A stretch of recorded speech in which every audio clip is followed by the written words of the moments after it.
C'est quoi l'écoute active? Alors, on entend écoute, active. On va vous expliquer ça. Quand on parle d'écoute active, on parle de écouter de manière active. Ça veut dire que cognitivement, il va se passer quelque chose. Ce que je dis, moi, aux élèves, c'est que pour bien écouter, je mets mes oreilles. Les voici. J'ouvre grand mes yeux parce que ce n'est pas que écouter, c'est je dois bien regarder. Mais seulement écouter, seulement entendre l'information, est-ce que c'est suffisant? Et de la regarder. Mon petit chien, là, il y en a, lui, des grandes oreilles, bien plus grandes que les miennes. Il y en a, lui aussi, des yeux.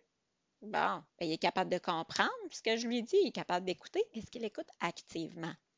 C'est qu'en fait, l'écoute active, c'est aussi qu'il doit se passer quelque chose ici mentalement. Il doit se passer quelque chose, donc de se faire des images. On se réfère par exemple à des expériences. Si je parle d'un anniversaire, dans ma tête, je me rappelle de mon gâteau d'anniversaire. Peut-être que si je parle aussi que j'avais quelque chose, moi, ce matin, mais là, il est tombé. Ah oui, je me souviens, tu parles de ton bracelet.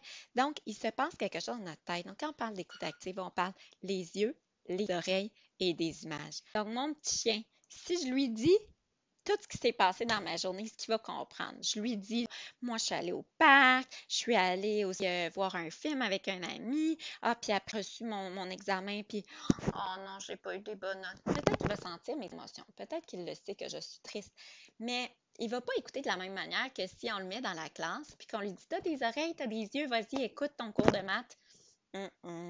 C'est la différence de votre enfant. C'est ça. La différence, c'est que nous, on est capable de se faire des images mentales pour pouvoir comprendre ce contenu-là. Donc, je vous invite à rappeler à votre enfant les yeux, les oreilles et des images mentales parce que votre enfant est intelligent, vous le savez.